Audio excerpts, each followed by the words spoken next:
I always thought loyalty ran deep in families. That blood somehow outweighed betrayal. But that illusion shattered the night my sister raised her hand to my face while our parents sat frozen, silent, almost complicit. They didn't defend me. They didn't stop her. They let it happen, and what followed made me question whether I had ever truly belonged to this family at all. But let me start at the beginning, because what happened didn't begin with a slap. It began with a lie wrapped in politeness, slowly unraveling into something far more sinister. My name is Kira, I'm 31, and I work as a financial analyst in Boston. I'm not the loudest in the room, nor the one constantly chasing attention. I was always the dependable one, the one who helped with school runs, family budgeting, and emergency loans. My younger sister, Riley, has always been the opposite, charming, impulsive, dramatic, and endlessly adored by my parents. Growing up, I thought our differences were just personality quirks. Now I see them as the roots of a painful dynamic that I ignored for far too long. It all intensified after Riley married Evan, a charismatic man with a permanent smirk and a knack for subtle cruelty. At first, I tried to like him. He was polite in public, always quick with compliments, but something about his eyes never matched his smile. Over time, I noticed how he interrupted Riley constantly, how her laughter became thinner, more forced. I once overheard him criticize her weight during a family barbecue, disguised as a joke. No one said anything, including me. I regret that now. Months passed and Riley's behavior toward me grew colder. She accused me of judging her marriage, of competing with her for our parents' attention, something I never wanted. But things truly spiraled at a family dinner we had at my place last month. I had just moved into a new apartment after a brutal work year and decided to host a small gathering to reconnect. I cooked, cleaned, and even bought a cake from Riley's favorite bakery. Everyone came, my parents, Riley, and Evan. The first hour was surprisingly civil, even warm. Until it wasn't. Dinner was served. Evan sat across from me, Riley beside him, my parents flanking the table like proud royalty. As we began eating, Evan started making jokes about my single status. I tried to laugh it off. Then he moved on to my job, calling it safe, saying I probably did spreadsheets about how to die alone rich. My father chuckled. My mother sighed and muttered, "You do work too much, honey." I clenched my jaw, but didn't respond. Riley smiled smugly. I wanted to believe she didn't notice how uncomfortable I was. But she did. That was the point. After dinner, while I was clearing plates, I overheard Evan in the hallway near the guest bathroom, whispering into his phone. His voice was low but sharp, laced with something bitter. I froze when I heard my name. She acts all high and mighty, but she's pathetic. Always alone. Thinks buying a condo makes her better than us. He laughed. Riley thinks she's just jealous. She's probably into me.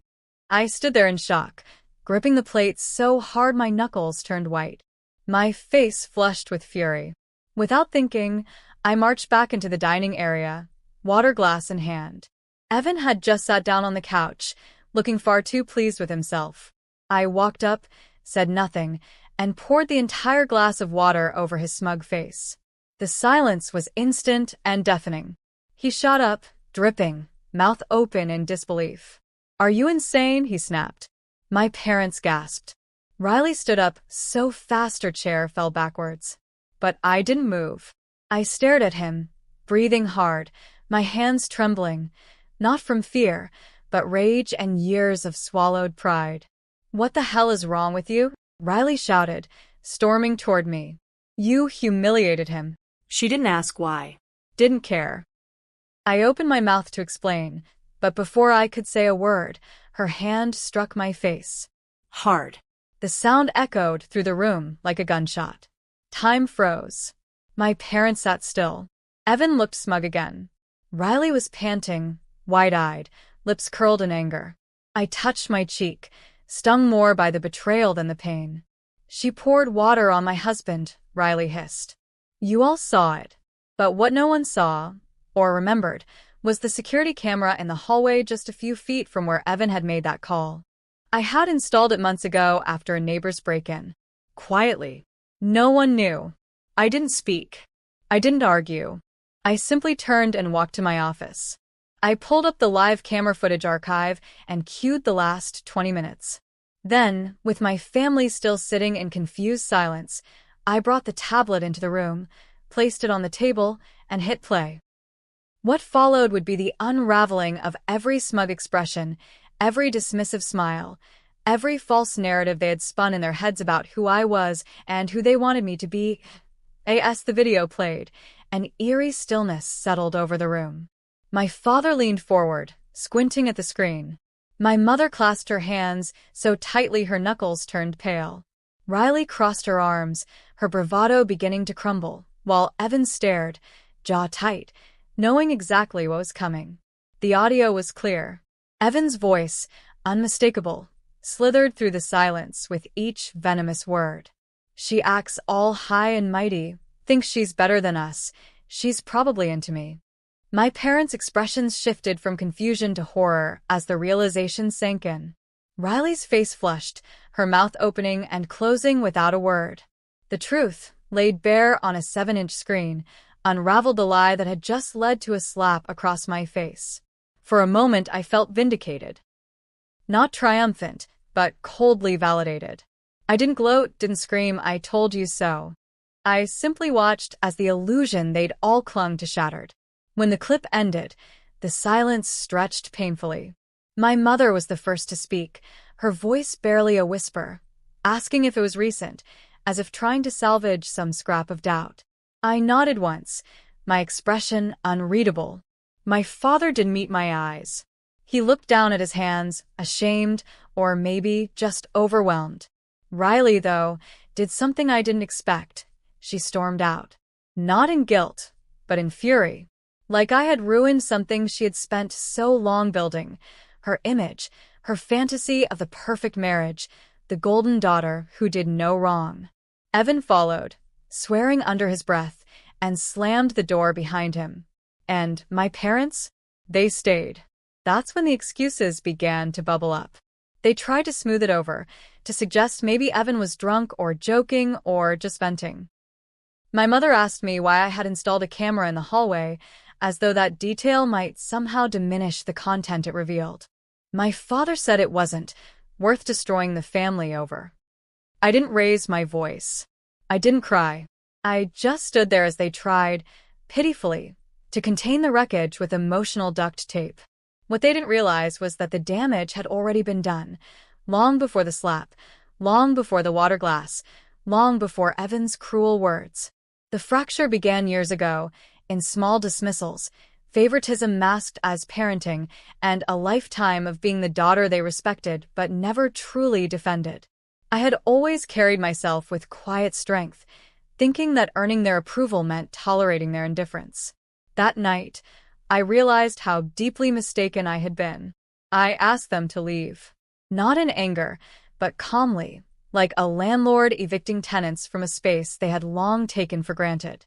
My mother looked at me as if I'd betrayed her. My father hesitated, muttering something about needing to talk again soon. But I didn't respond. I closed the door behind them, slowly and deliberately. Then I leaned against it, heart pounding, cheeks still burning. Not from the slap, but from the years of silence I'd endured. The following days were an avalanche of passive-aggressive texts and voicemails. Riley didn't apologize. Instead, she doubled down, painting herself as the victim to extended family. She said I had overreacted, that I provoked her husband, and conveniently left out the part about the recorded audio. My mother messaged me daily, urging me to let it go for the sake of the holidays. My father called once, asking if I could try to see it from Riley's side. No one asked how I felt, or why I hadn't spoken up before. To them, peace meant silence. But I had finally decided not to be silent anymore. Maya, my closest friend, was the first person I confided in after everything exploded. She didn't offer cliches or tell me to forgive and forget. She came over with wine and listened. She reminded me of who I was beyond the daughter or the sister I had been conditioned to be. She helped me see the strength it took not to retaliate with cruelty, but with clarity. When I told her I felt guilty for breaking the family apart, she looked me dead in the eye and said, "Kira, you didn't break anything. You revealed what was already broken." I took time off work. I needed the space to breathe, to untangle years of self-doubt and people-pleasing. I revisited old journals and found patterns I hadn't noticed before. Riley always got a pass. I was always told to be the bigger person. When I paid for her college textbook after she overspent her allowance, no one thanked me. When I flew home early from a business trip to attend Dad's birthday party that she forgot, no one acknowledged the effort. When she crashed my car and lied about it, they defended her. It had always been this way. I just hadn't wanted to see it. Eventually, I stopped responding to their attempts at reconciliation. I didn't owe them access to my peace. I blocked Riley. I muted the family group chat. I didn't attend Thanksgiving, even though they tried to guilt me with promises of keeping things civil. I spent that weekend with Maya and her cousins instead, laughing over board games, eating too much pie, and for the first time in years, not feeling like I was walking on eggshells. It wasn't the family I was born into, but it was the family I was beginning to choose. Christmas came with heavy skies and biting cold, but for once, the chill outside didn't compare to the frost I felt toward my own family. My apartment, once a space I'd eagerly opened to them, remained quiet and untouched by their presence. No garish ornaments Riley insisted on, no fake cheer my mother usually tried to impose. I put up a simple tree, decorated it in silver and navy, and let the silence settle around me like a blanket. For the first time, I wasn't trying to impress or accommodate. I was simply trying to exist in peace. But peace, it seemed, wasn't something my family was ready to let me have. On Christmas Eve, I received a long email from my mother with the subject line, "Moving forward." She apologized, sort of. She acknowledged the slap, but said things got out of hand, as though Riley's hand flying across my face had simply lost control. She said family meant forgiveness, and that holding on to hurt would only poison me. But her words rang hollow. She hadn't called out Riley. She hadn't demanded Evan apologize. She still wanted me to be the peacemaker, the one who brushed over cracks in the foundation and smiled through the pain. I didn't reply. Instead, I went to the community shelter that afternoon and volunteered to help serve meals. I didn't tell anyone, didn't post about it, didn't try to prove a point. I just wanted to be somewhere that wasn't about performance.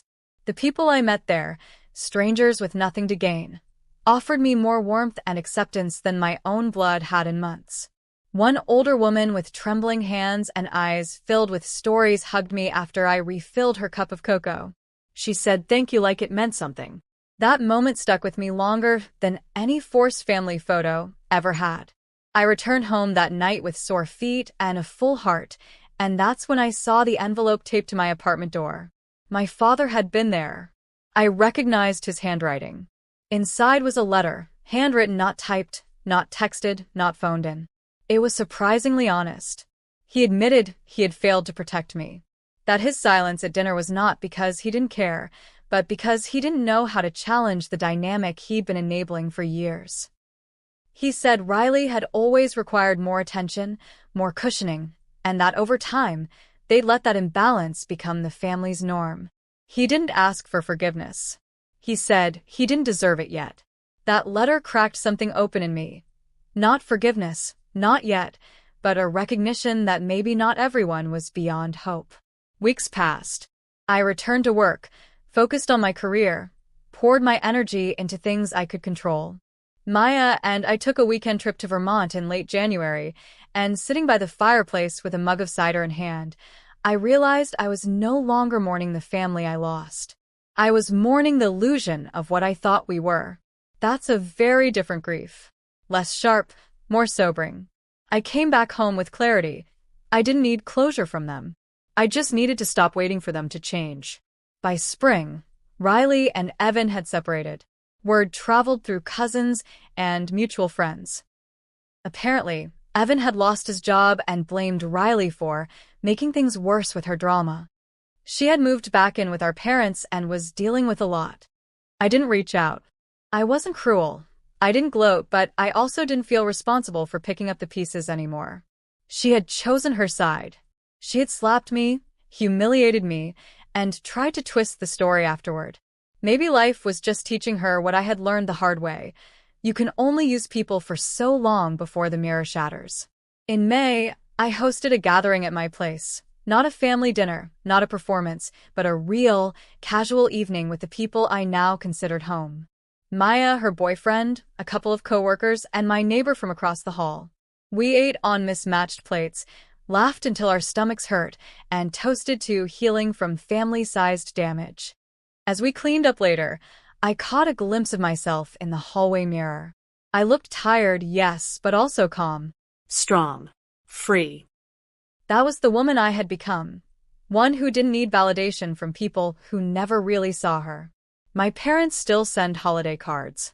I receive updates from my father now and then. Riley, to this day, hasn't apologized. Maybe she never will. Maybe it doesn't matter. Because I've stopped living in the shadow of what I hoped our relationship could be. I live in the light of the boundaries I built myself, unapologetically. And if I ever find myself sitting at a table again where my dignity is treated as optional, I won't wait for someone to slap me before I get up and leave. I know now that family isn't who shares your blood, it's who respects your worth. And that's not something I'm ever compromising again.